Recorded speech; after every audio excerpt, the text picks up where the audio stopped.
Pile foundation का requirement क्या है? The requirement for pile foundation concrete is given in IS 2911।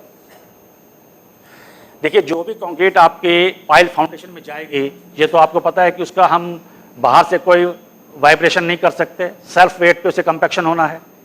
जब concrete को सेल्फ वेट पे कंपैक्शन मिलना है तो it means you need high amount of workability,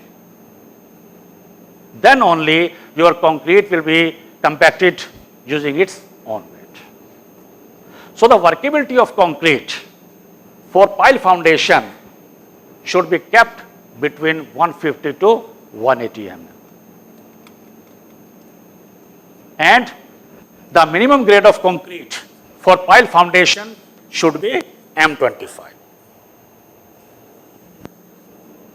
third condition क्या है? पाइल फाउंडेशन के लिए अगर आप सुपर प्लास्टिसाइजर यूज नहीं कर रहे हैं, then the minimum cement content should be kept as 400 kg per cubic metre. हाँ, आपको सुपर प्लास्टिसाइजर यूज करना अलाउ किया गया है। If using super plasticiser then you can reduce cement content, but even in that case your cement content should not be less than 350 kg per cube. These are the 4 conditions for the concrete to be produced for pile foundation. Next, for road work. Road के लिए आपको concrete बनाना है, payment quality concrete PQC, then minimum cement content for PQC road work is 360 kg per cubic meter for any type of cement, for OPC, PPC and PSC. Your cement content minimum should be 360 kg. हाँ, आपको fly ash allow किया है maximum up to 25%.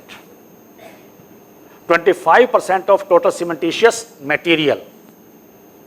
But even in that case, it should be ensured that your OPC content is 310 kg per cubic meter, क्योंकि abrasion बहुत बड़ा factor होता है इसमें, उसे कंट्रोल करना है, राइट. थर्ड, GGBS आप यूज कर सकते हो अप टू 50%, लेकिन यहां पर भी आपको यह इंश्योर करना है कि आपका जो OPC कंटेंट है वो 250 kg मिनिमम जाना चाहिए, उसके ऊपर आप स्लैग ऐड कर सकते हो. ओके.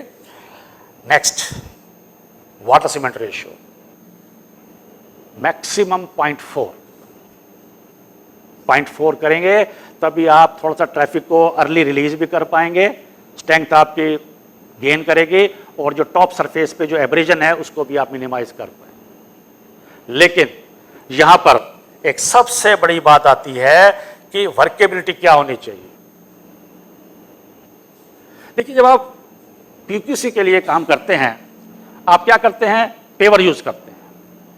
फिक्स फॉर्म पेवर हो सकता है, स्लिप फॉर्म पेवर हो सकता है. नॉर्मली हम स्लिप फॉर्म, थोड़ा अगर स्पेस है हमारे पास और आपको जो है थोड़ा सा स्पीड अप करना है वर्क को, तो स्लिप फॉर्म पेवर यूज करते हैं. तो स्लिप फॉर्म पेवर जब हम यूज करेंगे तो वो वर्केबिलिटी जो कंक्रीट की होती है वो बहुत ही कम होती है. आप मान के चलिए 25 to 40 mm. जब वर्केबिलिटी कम होगी तो सरफेस पे पानी जो है ना वो कम से कम आएगा, और सरफेस पे पानी नहीं आएगा तो सरफेस की हार्डनेस मेंटेन रहेगी. और सरफेस पे अगर एक्स्ट्रा मॉइस्चर आ जाता है, एक्स्ट्रा वाटर, जैसे कि जहां सरफेस एरिया बढ़ता है तो आपको पता है कि पानी एक्यूमुलेट होता है ऊपर. अगर पानी ऊपर एक्यूमुलेट होगा तो ऊपर के टॉप सरफेस की जो स्ट्रेंथ होगी वो वीक हो जाएगी, और जैसे ट्रैफिक मूव करेगा वो एब्रेड होगा और सारा एग्रीगेट दिखाई देगा. ठीक है, तो 25 to 40 रखिए, स्लिप फॉर्म पेवर यूज कीजिए, बेस्ट थिंग है, सबसे बेस्ट यही है.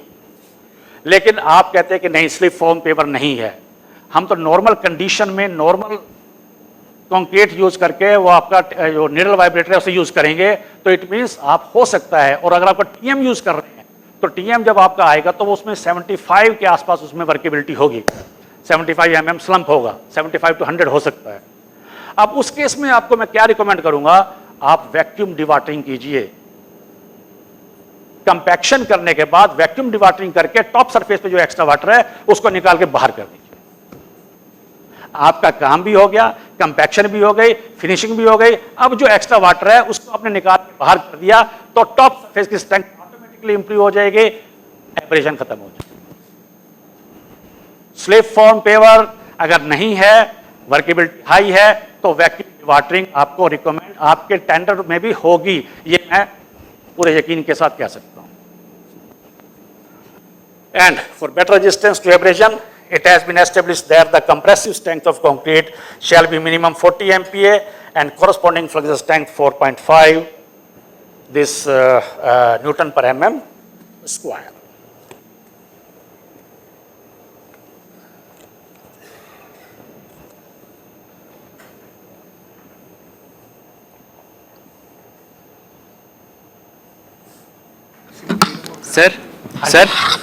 सर वैक्यूम डिवाटरिंग का थोड़ा बताइए ना। वैक्यूम डिवाटरिंग का तो आप स्टडी कर सकते हैं यार, कोई ऐसे कोई उसमें प्रॉब्लम नहीं है। वैक्यूम डिवाटरिंग एक आपका सिस्टम है जिसमें क्या नाम, एक बहुत बड़ी मैट उस पर सरफेस पे डाल के, और जब वो वैक्यूम जो है उससे पंप चलाते हैं तो उससे जो सारा वाटर जो है टॉप सरफेस पे है या कंक्रीट के अंदर भी जो एक्स्ट्रा वाटर है वो निकल के बाहर चला जाएगा। ठीक है, आप इस पे यूट्यूब पे देखिए, वैक्यूम डिवाटरिंग डालिए, पूरा प्रोसेस आपके सामने आ जाएगा। ठीक है,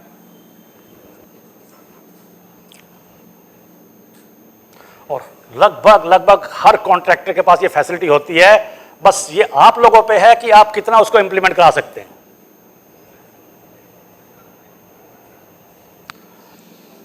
And for concrete mix proportioning, the data required is grade of concrete, type and grade of cement, maximum nominal size of coarse aggregate, exposure condition जो अभी मैंने एक्सप्लेन किया है, वर्केबिलिटी आपको डिसाइड करना है कि कितनी वर्केबिलिटी आपके लिए सफिशिएंट है। अगर आप पंप कर रहे हैं कंक्रीट को तो 100 to 125 भी कर सकते हैं, हाई राइज बिल्डिंग के लिए जा रहे हैं तो आपको 150 प्लस भी लेनी पड़ सकती है, और नॉर्मल उसमें अगर मैनुअली प्लेस कर रहे हैं तो 50 to 75 is quite sufficient.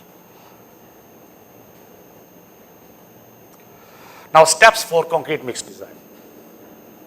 Number 1, we will fix target strength for mix proportioning. Number 2, selection of water cement ratio. This will be step number 2. Number 3, estimation of air content. Step number 4, selection of water content and admixture content. Step number 5, calculation of cement or cementitious material content. Step number 6, estimation of coarse aggregate proportion. Step number 7, combination of different coarse aggregate fraction. Step number 8, estimation of fine and coarse aggregate content, and step number 9 will be trial. We will discuss these 9 steps one by one to finalize one design mix. Step number 1 क्या था?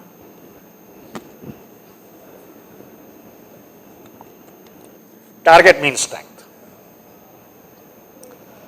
क्योंकि आपको कुछ safety margin लेके चलना है। ठीक है ना?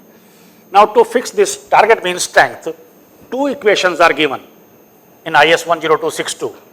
Equation number 1 is FT is equal to FCK plus 1.65 into S. FT is target mean compressive strength at 28 day, FCK is characteristic compressive strength at 28 day, and S is the standard deviation. And second equation is FT is equal to FCK plus X, where X is factor based on the grade of concrete as per table 1 of IS 10262. इन दोनों equation से आप calculation कीजिए, जो भी आपको high value मिलेगी that will be taken as the target mean compressive strength. For example, you want to design for M25 grade of concrete, तो FC के यहां पे क्या रहेगा 25 प्लस 1.65. ये कॉमन फैक्टर है. ये 1.65 तब लिया जाता है जब IS कोड हमारा ये कहता है कि आपके कोई भी रिजल्ट आपका जो है 5% test result should not be less than your FCK. Okay, so S is the standard deviation. So FCK 25 plus 1.65 into S, this is the standard deviation. This is the assumed value. You can calculate your own if sufficient data is available. If minimum 30 samples test results are available, you can calculate your own standard deviation value. लेकिन initially क्या होता है, आपके पास data available नहीं होता है, तो आपको ये assumed value यूज करनी होती है. Now here you can see for M10, M15, this value is 3.1, 3.5. M20, M25, this is 4 Newton per mm square. M30 to M60, this is 5. And M65 to M80, this is 6. You can adopt these values if your working is good, your quality control is good. If your quality control is not good, then these values should be increased by 1 Newton per mm square. Now, what is the definition of good quality control? Here you can see the above values correspond to good degree of site control having proper storage of cement. अब आप सोचते जाइए कि क्या आप इन सब conditions को follow करते हैं. अगर वाकई फॉलो करते हैं तो आप गुड क्वालिटी कंट्रोल को प्रैक्टिस कर रहे हैं. Okay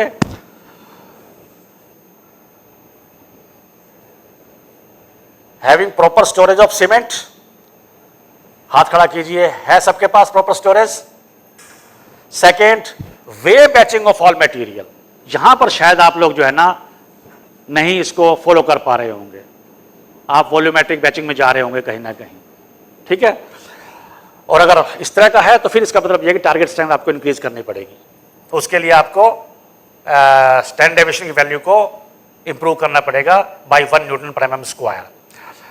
controlled addition of water, regular checking of all material, aggregate grading and moisture content, and periodical checking of workability and strength. Where there is deviation in the site condition, fair degree of site control is considered. The above values shall be increased by 1 Newton per mm square.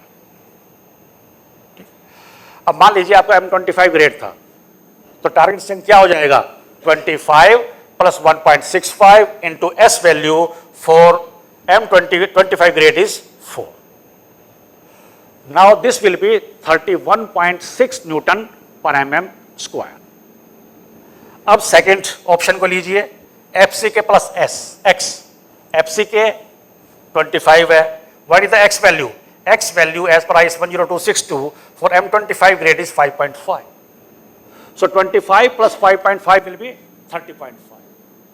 तो higher value क्या रहा? 31.6. Now we will take this 31.6 as target strength. Now I will recommend only that mix for M25 grade of concrete which is capable to give a strength of 31.6 Newton per mm square in the laboratory.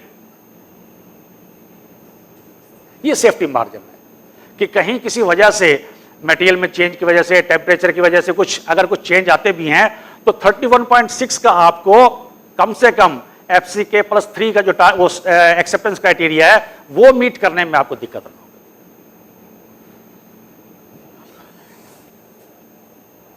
And this is for road work. Actually, for this runways and this pavement quality concrete, the concrete is designed for flux strength. And if the concrete is to be designed for flux strength, then again there are two equations, and using these equations we will find out the flux strength, and higher value I will adopt as the target strength of flux strength. As per most conditions, देखिए सभी conditions को मैं आपको बतला रहा हूं. चाहता तो मैं सिर्फ IS 10262 को क्लिक करके आगे भाग जाता. Your target strength will be 36 Newton per mm square. Now here, as per most specification, you will recommend only that mix for M25 grade of concrete which is capable to provide strength of 36 Newton per mm square in the laboratory. Now we are having three conditions. One as per IS 10262, second as per IRC 44, and third as per both specifications. Sir चाय ले लिया आप लोगों ने? Mind refresh हुआ कुछ? फिर से रेडी? आगे बढ़ने के लिए, राइट। लेकिन इतना टाइम नहीं है कि हम रिकैप कर सकें, हमें वहीं से पकड़ के आगे बढ़ना पड़ेगा, है। So after deciding this target strength, step number 2 will be selection of water cement ratio. क्योंकि मैंने आपको बताया ना कि आपकी जो स्ट्रेंथ डिपेंडेंट है वाटर सीमेंट रेशियो के। तो जैसे ही आपने डिसाइड किया कि मुझे इतना स्ट्रेंथ चाहिए, मान लीजिए 31.6 स्ट्रेंथ चाहिए, now to achieve that strength you need to adopt a certain water cement ratio. कैसे आप डिसाइड करेंगे कि कौन सी वाटर सीमेंट रेशियो से आपको स्टार्ट करना है? देखिए, कोई भी डिजाइन आपके सिंगल ट्रायल पे बेस नहीं होगा, ठीक है ना। 3-4 ट्रायल करने पड़ेंगे, and based on those 3 or 4 trials then we will draw conclusion and we will recommend a particular this amount of each ingredients for that particular design. So how to decide this water cement ratio? You can see this is one graph. So you can use this graph. Now suppose this is your target strength. Now to achieve this target strength you need to adopt this water cement ratio. You can start with this 0.4 to water cement ratio if you want to achieve a target strength of 43.25. अब ये 43.25 actually M35 grade के लिए target strength होता है, okay. एक तो ये आपके पास ऑप्शन है कि इसको यूज कीजिए, अदरवाइज लेटेस्ट स्टैंडर्ड में ये ग्राफ दिया गया है। इसमें आप देखेंगे कि there are 3 curve number 1, 2 and 3। आपने कर्व 1 तब यूज करना है जब आपके पास सिर्फ 33 ग्रेड सीमेंट का ऑप्शन है। कर्व नंबर 2 यूज करेंगे जब आपके पास 43 ग्रेड पीपीसी या पीएससी का ऑप्शन है, और कर्व नंबर 3 करेंगे आप जब आपके पास 53 ग्रेड ओपीसी का ऑप्शन। मान लीजिए आप 43 ग्रेड ओपीसी यूज कर रहे हैं और आपके टारगेट स्ट्रेंथ है 43.25, तो 43.25 के लिए आप कर्व नंबर 2 पे आइए, उसके अगेंस्ट जो भी वाटर सीमेंट रेशियो होगा इससे आप पहला ट्रायल स्टार्ट कर सकते हैं। So using this figure you can select appropriate water cement ratio for a particular target strength. हो सकता है पहले ट्रायल में ही क्लिक कर जाए, लेकिन जरूरी नहीं है क्लिक कर जाए। आपको डिफरेंट वाटर सीमेंट रेशियो को चेंज करते हुए ±10% करते हुए आप दूसरे ट्रायल भी करेंगे, okay. But this is for your first trial. Now you have to check whether this selected water cement ratio is okay for that durability requirement. मान लीजिए आपके एक्सपोजर कंडीशन स्फीयर था। अब स्फीयर एक्सपोजर कंडीशन कहता है कि आपकी water cement ratio 0.545 से ऊपर नहीं जाना चाहिए। अब आप देखिए कि आपने जो वाटर सीमेंट रेशियो सेलेक्ट किया है, क्या वो 0.45 से ऊपर तो नहीं जा रहा है? अगर ऊपर जा रहा है तो उसको आप अडॉप्ट नहीं करेंगे, आप 0.45 को रखेंगे। हाँ, अगर नीचे है 0.43 है then okay, you can start with 0.43 water cement ratio. तो आपको दोनों चीज देखनी है। जब आपने वाटर सीमेंट रेशियो सेलेक्ट किया तब आप चेक करेंगे कि आपकी required workability this durability condition is met और नॉट। जब आप सीमेंट कंटेंट कैलकुलेट करेंगे फिर से इस टेबल में आएंगे, आपको चेक करना है कि क्या मिनिमम सीमेंट कंटेंट का जो क्राइटेरिया है उसको आपने मीट किया है या नहीं किया है।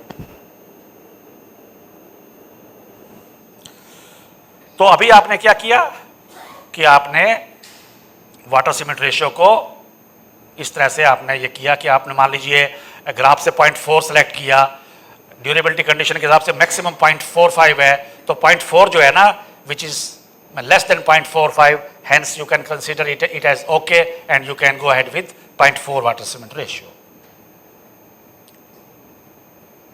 Step number 3, estimation of air content. अब देखिए कंक्रीट एक्चुअली क्या होती है, आप इनको 2 कैटेगरी में डिवाइड कर सकते हैं। एक होती है non air entrained concrete, second होती है air entrained concrete. Normal concrete जो आप प्रोड्यूस कर रहे हैं that is non air entrained concrete. लेकिन एक जो मैंने आपको बताया, जो हम फ्रीजिंग एंड थॉविंग एक्शन को कंट्रोल करने के लिए जब हम कंक्रीट प्रोड्यूस करते हैं तो उसमें हम एयर को एंट्रैप्ट करवाते हैं by using air entraining admixture. जहां पर आप एक्स्ट्रा एयर डाल रहे हैं in the range of 4 to 6% using air entraining admixtures, that concrete is known as air entrained concrete. लेकिन नॉर्मल केस में इसे हम नॉन एयर एंट्रेन्ड कंक्रीट बोलेंगे। लेकिन भले ही ये नॉन एयर एंट्रेन्ड कंक्रीट है, पर कुछ ना कुछ एयर्स तो होती है, and that depends upon the size of the aggregate. Here you can see if the MSA, maximum size of aggregate in the mix, is 10 mm, then your approximate value of air entrapment will be 1.5%. For 20 mm MSA, this is 1%, and for 40 mm, this is 0.8%. यानी कि जैसे जैसे surface area कम होता जाएगा, entrapped air कम होती चली जाएगी, surface area बढ़ता जाएगा, एंट्रैप्ड एयर बढ़ती चली जाएगी। तो आपका जो टोटल वॉल्यूम है कंक्रीट का, जो कि 1 क्यूबिक मीटर के लिए आप कैलकुलेशन कर रहे हैं, उसमें कुछ पार्ट आपका एयर भी है, उसको भी आपने कंसीडर करना है। Next step number 4, selection of water content. इसके लिए आप क्या करेंगे, आपको एक टेबल दी गई है IS 10262 में। Now depending upon again on the size of aggregate, some water content is given. For 10 mm aggregate, 208 kg. For 20 mm aggregate, 186 kg. And for 40 mm, this is 165 kg. आपने ये पानी यूज करना है। Condition क्या है कि आपको सिर्फ 50 mm slump अचीव करना है। For 50 mm slump, you can use this water, depending upon the size of the aggregate. हां, सेकंड कंडीशन है कि एंगुलर कोर्स एग्रीगेट है, जैसे जैसे एग्रीगेट का शेप कुछ राउंड होती चली जाएगी, वाटर डिमांड कम होती चली जाएगी। But if your requirement is other than 50 mm, मान लीजिए 100 mm है, then you need to increase the water content. कितना वाटर कंटेंट इंक्रीज करेंगे for slump other than 50 mm, वो मैं आपको नेक्स्ट स्लाइड में एक्सप्लेन करूंगा। Correction based on the shape of the aggregate. For subangular aggregate, water content reduction may be desired by 10 kg. For gravels with some crust particles, 15 kg reduction of water, and for rounded gravels, 20% reduction. Surface area जितना कम हुआ, उतना ही water demand आपके कम होना शुरू हो जाएगा। Correction for other than 50 mm slump.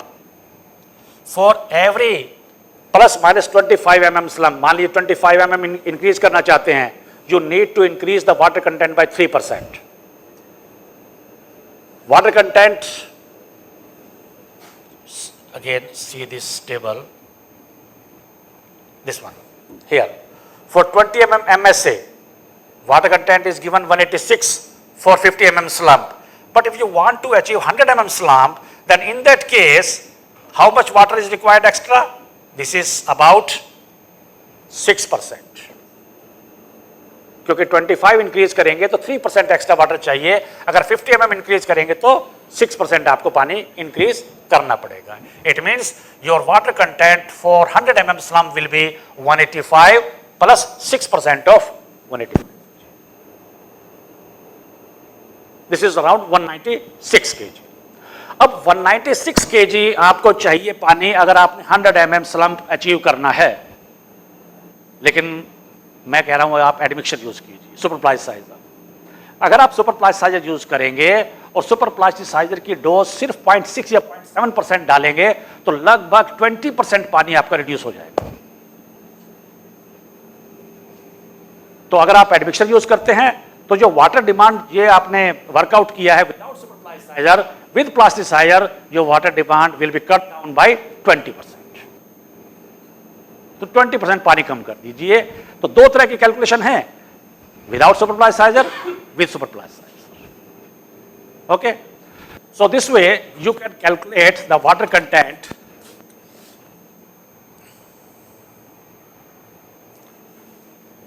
Water content आपने calculate कर लिया, you are having water content and you also have water cement ratio. Using these two values, you can work out what? Cement content. This will be step number 5. Calculation of cement or cementitious material content. Your cement content will be water content divided by water cement ratio. कोई confusion तो नहीं? क्योंकि water cement ratio जो आपने calculate की थी step number 2 में figure को यूज करते हुए, राइट? और वाटर कंटेंट अभी हमने वर्कआउट किया 100 mm स्लम्प के लिए. Using these two values you can calculate cement content. ठीक है. अब सीमेंट कंटेंट है, अगर आप ओपीसी यूज कर रहे हैं, पीपीसी यूज कर रहे हैं या पीएससी, जो भी सीमेंट कंटेंट आपने वर्कआउट किया है स्ट्रेट अवे आप यूज कीजिए और ट्रायल कर दीजिए. लेकिन अगर आप ओपीसी यूज करते हैं साइट पे, along with this OPC you want to use fly ash or GGBS, then in that case, first of all, you increase, you make this cement content, you convert this cement content into cementitious material content. कैसे कर सकते हैं? जो भी cement content आपको ये मिला है इसको 10% इंक्रीज कर दीजिए. हालांकि आपको आईएस कोड में वैल्यू नहीं मिलेगी, एप्रोप्रिएट उसने बोला है, तो मैं आपको बोल रहा हूं कि लगभग 10% आपको इंक्रीज कर दीजिए. मान लीजिए आपका सीमेंट कंटेंट 300 kg था, 10% इंक्रीज करके कितना हो जाएगा? 330 हो जाएगा. ठीक है. तो 330 अब आपका हो जाएगा सीमेंटिशियस. उसमें ओपीसी कंटेंट क्या रहेगा? आपको यह भी डिसाइड करना है कि फ्लाई ऐश कितना परसेंट लेना है. Suppose if you are decided 30%, then 30% of 330 kg that will be fly ash content and 70% will be OPC. ये मोटा मोटा फंडा है कि अगर सिर्फ सीमेंट कंटेंट कैलकुलेट करना है तो water divide by water cement ratio. अगर आपने फ्लाई ऐश ऐड करना है, एक्सटर्नली साइट पे ऐड करना है, तो पहले सीमेंट कंटेंट को सीमेंटिशियस में कन्वर्ट कीजिए. उसका 25-30 जो भी आपने सीमेंट फ्लाई ऐश यूज करना है, you take that as fly ash content and remaining will be your OPC content. अब जो भी आपने वर्कआउट किया उसको आपको चेक करना है ड्यूरेबिलिटी पॉइंट ऑफ व्यू से. फिर देखिए, ठीक है सर, कि यहां पर मान लीजिए 320 है मिनिमम सीमेंट कंटेंट, सीमेंट और सीमेंटिशियस कंटेंट. ये आपको चाहिए स्फीयर एक्सपोजर कंडीशन के लिए, और आपने वर्कआउट किया कितना? 350. This is example. So your 350 kg is greater than 320. It means you are on the safer side, you are meeting the durability requirement. हां, अगर ये 320 से कम अचीव होता, जो आपका ये 350 की जगह पर 310 होता, तो आप 310 यूज नहीं करते. मिनिमम 320 तो आपको यूज करना ही पड़ता.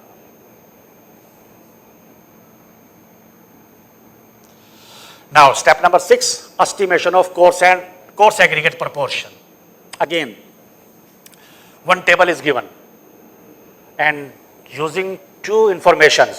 One, what is your maximum size of aggregate? Second, zone of fine aggregate, जो कि मैंने आपको पहले एक्सप्लेन किया कि कैसे जोन डिसाइड करना है. जोन 1 में सैंड है, जोन 2 में सैंड है, या जोन 3 में सैंड. ओके. इन दो इंफॉर्मेशन के बेस पे आपको एक वैल्यू मिलेगी कि what will be the volume of coarse aggregate out of total aggregate. For example, मान लीजिए कि आपके पास जोन 1 सैंड है. जोन 1 सैंड के लिए और 20 mm एग्रीगेट के लिए what is the volume of coarse aggregate? This is 0.6. यानी कि 60% of total aggregate will be coarse aggregate and remaining 40% will be fine aggregate. Okay. But there is one condition. The volume of this coarse aggregate here is given for 0.5 water cement ratio. If your water cement ratio is 0.5, then straight away you can adopt this value. But if it is not 0.5, if it is 0.4, मान लीजिए 0.4 है, then you need to make certain adjustment. क्या adjustment होगी? देखिए, अगर आपकी water cement ratio में plus minus 0.05 change आता है, तो जो वॉल्यूम में चेंज आएगा कोर्स एग्रीगेट की, वो रिवर्स डायरेक्शन में आएगा, माइनस प्लस 0.01. अगर आपकी वाटर सीमेंट रेशियो 0.05 डाउन होती है तो वॉल्यूम आपका 0.01 इंक्रीज होगा, और अगर वाटर सीमेंट रेशियो इंक्रीज होती है तो वॉल्यूम कम हो जाएगा, right. So here for plus minus 0.05 change in water cement ratio, change in volume of coarse aggregate will B minus plus 0.01। अब मान लीजिए आप 0.4 वाटर सीमेंट रेशियो ले रहे हैं, लेकिन आईएस ये जो टेबल दी गई है दैट इज गिवन फॉर 0.5, तो how much water cement ratio is reduce, this is 0.1। तो 0.1 जो आपकी वाटर सीमेंट रेशियो रिड्यूस होती है उसके लिए कितना वॉल्यूम इंक्रीज होगा, 0.02। Now your volume of coarse aggregate will B 0.62, 4.4 water cement ratio. बहुत मुश्किल नहीं है, आप सब लोग इंजीनियर हैं, थोड़ा सा स्टडी करेंगे तो सब समझ में आ जाएगा। Okay, so if the water cement ratio is 0.5 then the volume of coarse aggregate will remain 0.6, but if the water cement ratio is reduced to 0.4 then your volume of coarse aggregate will be increased to 0.62। अब ये 0.62 तो कर दिया आपने, लेकिन 0.62 है आपके non पंपेबल mixes के लिए। अगर आपने पंपेबल मिक्सेस के लिए डिजाइन करना है, अब पंपेबल मिक्सेस में क्या होता है कि आपको हाई वॉल्यूम ऑफ फाइंस चाहिए, क्योंकि आपका जो कंक्रीट है जो उसमें से पाइप में से जो फ्लो करेगा वो जो पेस्ट है उस पेस्ट के ऊपर फ्लो करेगा, पेस्ट एक लुब्रिकेशन देगा, पेस्ट होगा जो उसकी सेग्रीगेशन और ब्लीडिंग को कंट्रोल करेगा। क्योंकि जैसे जैसे वर्केबिलिटी हाई होती है ना कंक्रीट की, एक कन्फ्लिक्टिंग एक जो उसकी प्रॉपर्टी है कि with the high workability of concrete segregation और ब्लीडिंग में हैपन। अगर आप सेग्रीगेशन ब्लीडिंग को कंट्रोल करते हैं तो उधर से वर्केबिलिटी कम हो जाती है। हमें दोनों चाहिए, ब्लीडिंग भी नहीं होना चाहिए और वर्केबिलिटी हमें हाई मेंटेन करना है। तो उसके लिए हमें फाइंस की वैल्यू बढ़ानी पड़ती है, फाइन एग्रीगेट की वैल्यू बढ़ानी पड़ती है। तो जो ये 0.62 दिया गया है यहाँ पर हमने वर्कआउट किया है, इसको आप 10% कोर्स एग्रीगेट को कम कर दीजिए, सैंड को बढ़ा दीजिए। ये कोई फिक्स वैल्यू नहीं है, ये 5% भी हो सकता है। ये आपको ट्रायल करने के बाद आपको डिसाइड करना है कि आपका मिक्स अच्छा दिखना चाहिए, कोहेसिव दिखना चाहिए, आपको रिक्वायर्ड वर्केबिलिटी भी मिले और देखने में मिक्स भी लगे कि हाँ ये पंप करने में हमें कोई दिक्कत नहीं आएगी। Okay, so this way you can adjust the water content for this high workable mixes, water content as well as this volume of coarse and fine aggregate.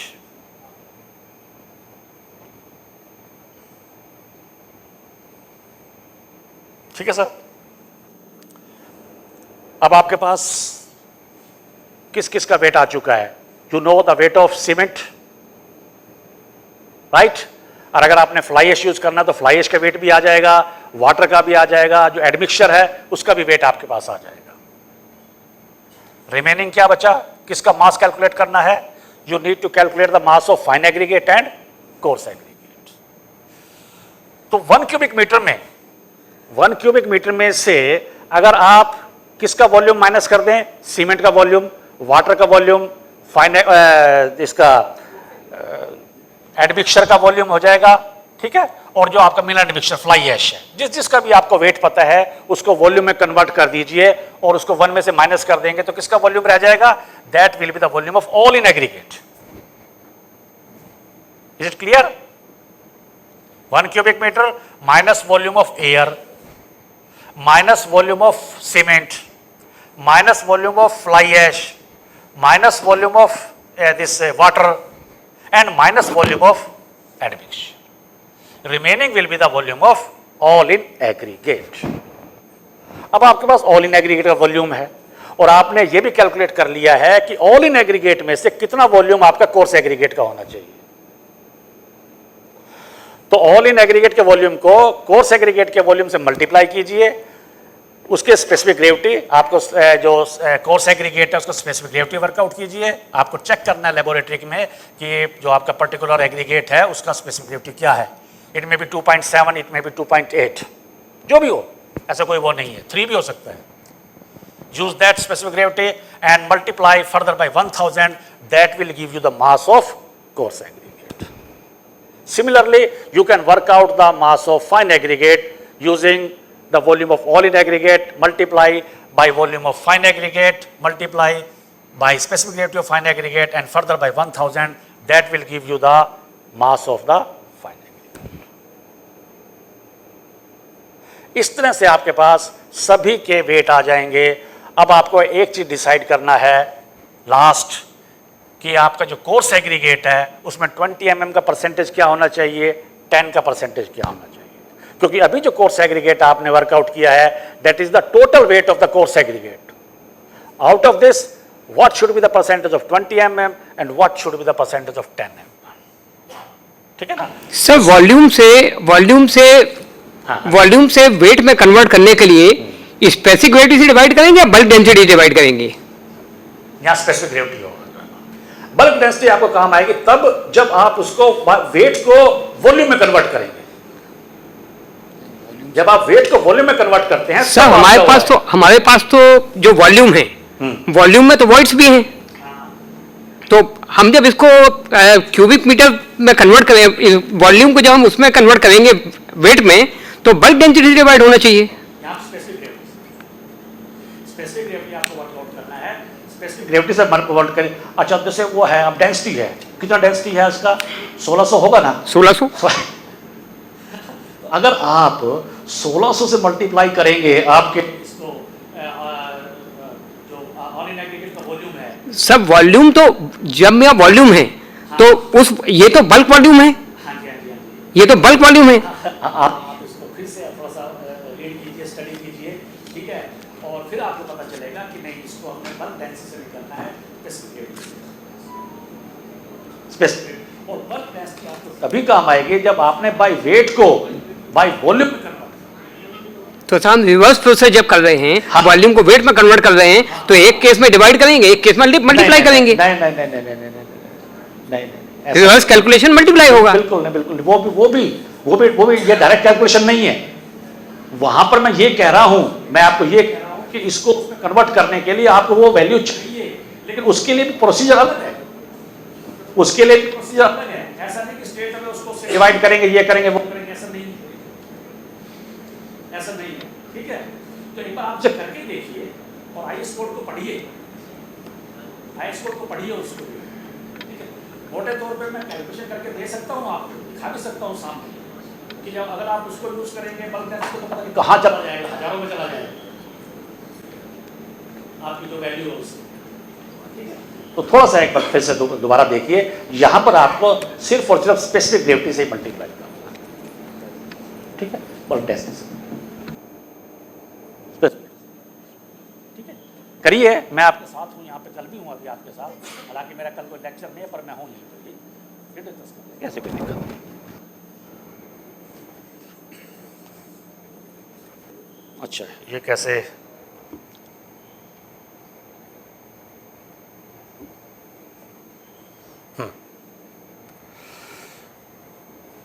देखिए, वॉल्यूम में कन्वर्ट करने के लिए मैंने इक्वेशन यहां पे आपको समझाई हुई है। वॉल्यूम में कन्वर्ट करने के लिए क्या है कि कितना वॉल्यूम आप कवर करेगा वो particular weight of cement, fly ash, water etcetera. Okay, mass of cement divide specific gravity into 1/1000। यही प्रोसीजर है जिसको हमने मास में कन्वर्ट करना है। हाँ, यस, ठीक है जी।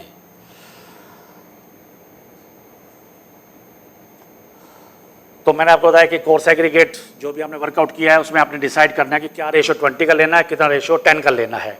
जनरली हम 60-40 लेते हैं, लेकिन जनरली वाली बात नहीं है 60-40 लेते हैं, उसका भी एक बेस है, किस बेस पे हम लोगों ने रेशो डिसाइड करना है, क्योंकि जो कंबाइंड ग्रेडिंग मैंने एक्सप्लेन किया था उस कंबाइंड ग्रेडिंग को मीट करना है। अब नॉर्मली क्या होता है कि जितना ज़्यादा आप लार्जर साइज लेंगे उतने ही आपकी क्या कहते हैं सीमेंट की सेविंग होगी, ठीक है। ये तो है नॉर्मल ग्रेड के लिए, लेकिन हाई ग्रेड के लिए आपको स्मॉलर फ्रैक्शन ज़्यादा करना होता है, लार्जर फ्रैक्शन को कम करना होता है। नॉर्मल ग्रेड में आप क्या कर सकते हैं कि स्मॉलर फ्रैक्शन को हाई कीजिए और छोटे फ्रैक्शन को लार्जर फ्रैक्शन को ज़्यादा लीजिए और छोटे फ्रैक्शन को कम कीजिए, that will give you more economy.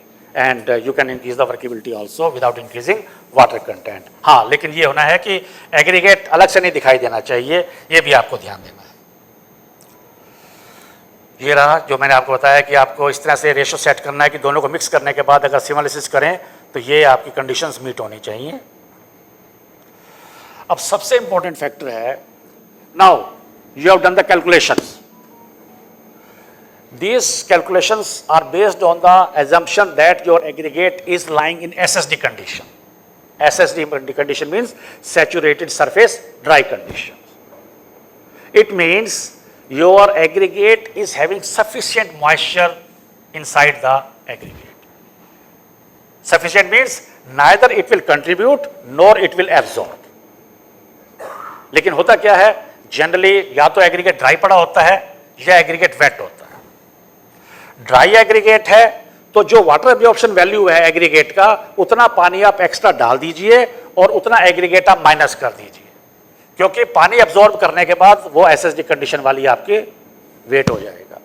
ठीक है, तो डेंजरस आपके लिए ड्राई एग्रीगेट नहीं है, डेंजरस है वेट एग्रीगेट।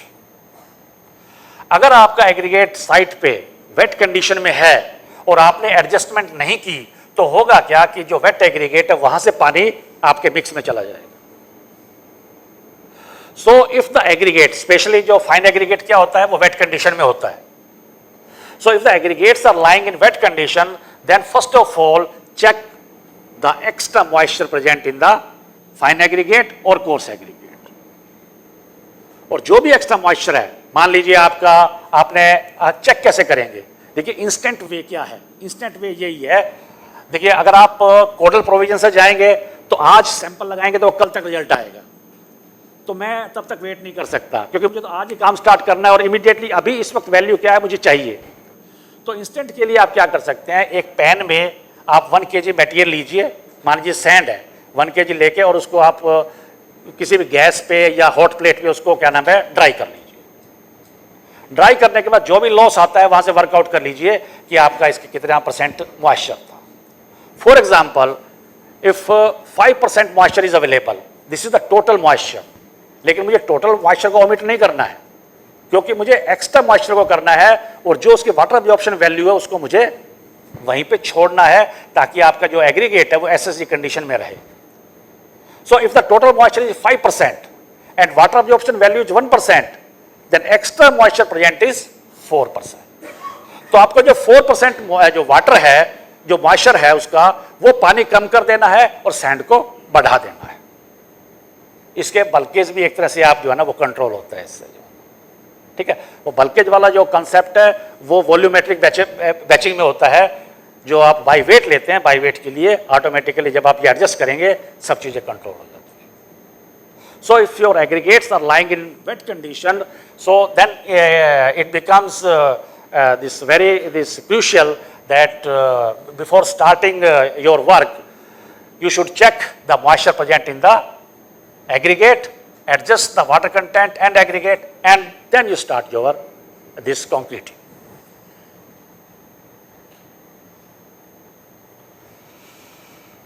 राइट सर, तो इस तरह से फिर आपको ये ट्रायल मिक्स करना है। पहला ट्रायल मिक्स आप कीजिए, हो सकता है आपको वर्केबिलिटी अचीव हो जाए, क्योंकि फर्स्ट पार्ट है वर्केबिलिटी अचीव करना। अगर वर्केबिलिटी अचीव हो गई तो okay, your this water content will be fixed. अगर वर्केबिलिटी अचीव नहीं होती है तो वो ट्रायल आपका डिस्कार्ड हो जाएगा। You do your second trial either by increasing dose of admixture और by increasing water content, and your aim should be to achieve the workability first, then we will see the stank part. So once your workability is achieved, your water content will be fixed, then do your third trial by decreasing water cement ratio by 10%. उससे क्या होगा, जैसे आप water cement decrease करेंगे आपकी cement बढ़ जाएगी, ठीक है। तो एक ट्रायल जो प्रीफिक्स जो आपने ओरिजिनल वैल्यू थी उस पर करेंगे, second trial 10% water cement ratio down करके, और third trial 10% water cement ratio up करके। ये 3 ट्रायल करके डाल दीजिए, मिनिमम 3 ट्रायल्स, क्योंकि पता नहीं कि आपको कब आपको स्ट्रेंथ मिलने वाली है। आप एक ट्रायल करके बैठ जाएंगे और 28 डे के बाद पता चले कि नहीं स्ट्रेंथ तो अचीव हुई नहीं, तो फिर तो 3 महीने लगे रहेंगे आप उसको ट्रायल करने में ही। So with different water cement ratio do minimum 3 trials and दो ऑप्शन है आपके पास, या एक्सपेक्टेड 28 डे स्ट्रेंथ क्या आने जा रही है, ठीक है ना। Based on that accelerated strength you can recommend the design mix and then wait for 28 day strength. उसमें हो सकता है थोड़ा एडजस्टमेंट करना पड़े आपको। तो एक्चुअल बेस पे भी 3 ट्रायल्स का आपको 3 अलग अलग स्ट्रेंथ मिलेगा, राइट। आपकी स्ट्रेंथ क्या है, आपको ग्राफ भी प्लॉट करना पड़ सकता है, water cement ratio versus strength. जिस पर्टिकुलर वाटर सीमेंट रेशियो आपको क्या स्ट्रेंथ अचीव हुई है, वहां से आप ग्राफ प्लॉट कीजिए, और आपके टारगेट स्ट्रेंथ क्या है, वहां से आप फाइनल वाटर सीमेंट रेशियो लेके रिकैलकुलेशन करेंगे। That will be your final recommendation for that particular grade of concrete, ठीक है। देखिए कैलकुलेशन पार्ट जो है ना, पता नहीं आपको इजी लग रहा है या आपको लग रहा है कि यार ये थोड़ा सा वो हो रहा है। वैसे कैलकुलेशन पार्ट इजी है, आप 2-3 बार ट्राई करेंगे तो किसी भी एक 10th पास भी हो सकता है वो कैलकुलेशन करना शुरू कर दे। मेन है, आपने एक नाम सुना होगा, साइंटिस्ट हैं A.M. नेविल, जिनकी बुक है प्रॉपर्टीज ऑफ कंक्रीट, ठीक है। पूरी बुक लिखने के बाद लास्ट चैप्टर डिजाइन मिक्स का है उनका, ओके। और उस डिजाइन मिक्स पे उनके कमेंट्स क्या है वो मैं आपको आगे दिखलाऊंगा। But using these 9 steps you can finalize, you can recommend any this grade of concrete, and now I will explain. Koi any doubt regarding this previous part? If you want to ask any question, बढ़े आगे फिर। So if you want to design for high strength this grade concrete, actually calculation part remains same जो मैंने अभी आपको explain किया है। सिर्फ यहां पर अब आपको एक्स्ट्रा प्रिकॉशन क्या लेना है, that is selection of material, okay. क्या है now, high strength concrete is defined as the concrete that has characteristic compressive strength of 65 newton per mm² और मोर, यानी कि M65 और उससे ऊपर के ग्रेड को हम हाई स्ट्रेंथ कंक्रीट में कैटेगराइज करते हैं, okay. Usually for high strength concrete mixes specially selected cementitious material and chemical admixture that is superplasticisers are used, and achieving a low water cement और cementitious material ratio is considered essential. The procedure for proportioning high strength concrete is similar to that required for ordinary or standard strength concrete. अब यहां पर क्या है कि आप aggregate का size मैंने आपको जैसे बतलाया, कोशिश कीजिए कम से कम रखने का, maximum 20 mm, over size is not allowed. जितना साइज कम करते चले जाएंगे उतना ही आपको बेनिफिट मिलता चला जाएगा। 20 mm से ऊपर ना जाए अच्छी बात है, 16 से ऊपर नहीं जाए और अच्छी बात है, 12.5, 10 mm like that.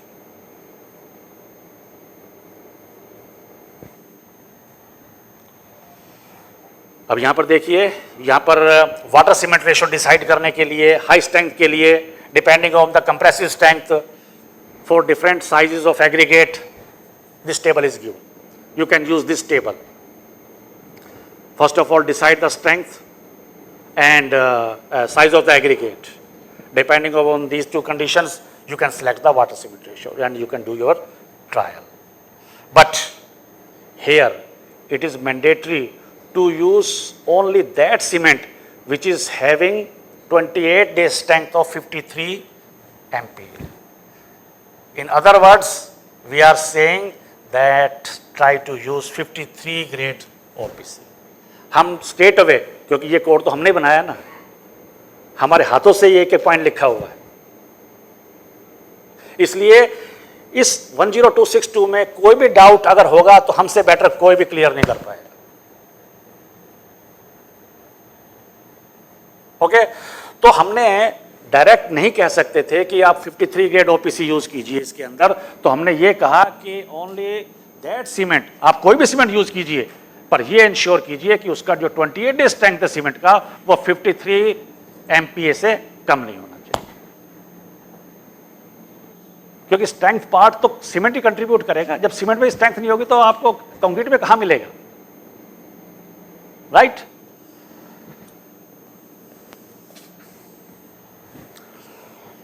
You can use fly ash, GGBS, metakaolin or silica fume.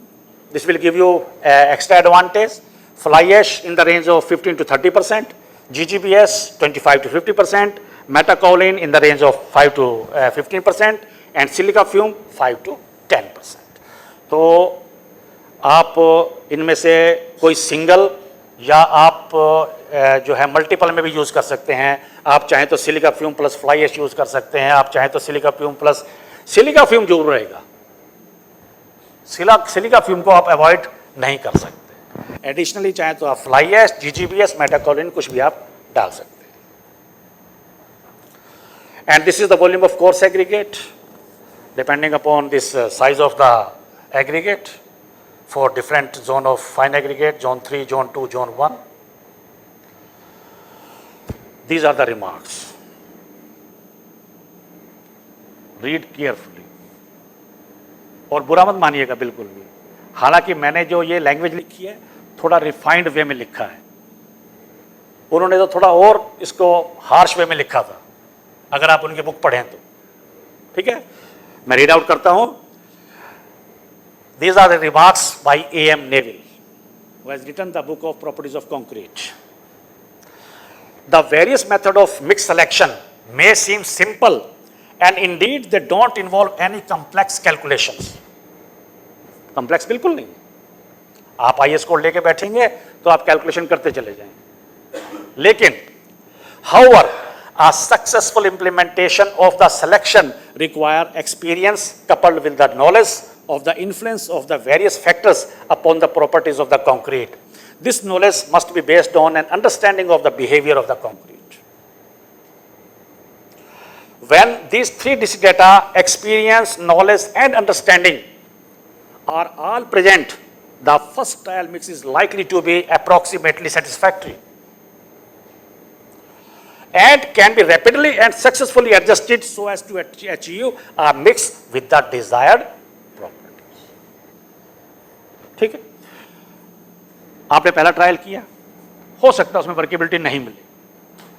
Normal आदमी क्या सोचेगा कि ओके यार पानी बढ़ा दो, लेकिन उसका क्या है इंप्लीकेशन, सीमेंट बढ़ेगा. या वो ये सोचेगा कि भाई एडमिक्सचर बढ़ा दीजिए. एडमिक्सचर की भी कुछ ना कुछ कॉस्ट पड़ रही है. जो वेल ट्रेंड होगा ना वो मटेरियल के बिहेवियर को देखते हुए आपके volume of fine to coarse aggregate adjust करने की कोशिश करेगा. जो कोर्स एग्रीगेट के दोनों फ्रैक्शंस हैं उनको एडजस्ट करने की कोशिश करेगा. ठीक है. इन सब चीजों को without increasing any water content और एडमिक्सचर कंटेंट और cement content, just by adjusting the volume of fine and coarse aggregate and ratio of this fractions of coarse aggregate, he will try to achieve extra workability. ये जब समझ आ जाएगी तो design अपने आप perfect हो जाएगा.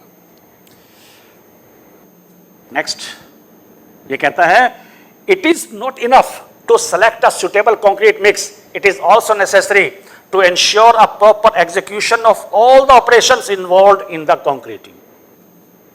ये अब फील्ड स्टाफ पे डिपेंड करता है जो एग्जीक्यूशन में इन्वॉल्व है, जिनके लिए ये सब ट्रेनिंग प्रोग्राम ऑर्गेनाइज किए जाते हैं.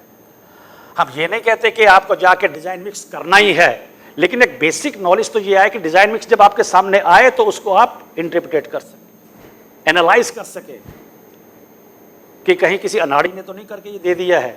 क्या बेसिक सब चीजें ठीक हैं? क्या water cement ratio for particular जो ग्रेड है जो उसने मेंशन किया है, या टोटल जो डेंसिटी जो शो कर रहा है, या मटेरियल की जो स्पेसिफिसिटी शो कर रहा है, क्या वाकई वो ठीक है या ब्लाइंडली उसको फॉलो कर रहे हैं हम लोग? Okay. So it is not enough to select a suitable concrete mix. It is also necessary to ensure a proper execution of all the operations involved in the concreting. Such execution requires skill backed by appropriate knowledge at the execution level. This is the aim of this training program, to provide you this basic knowledge. आपको refresh करना है बस. Right sir.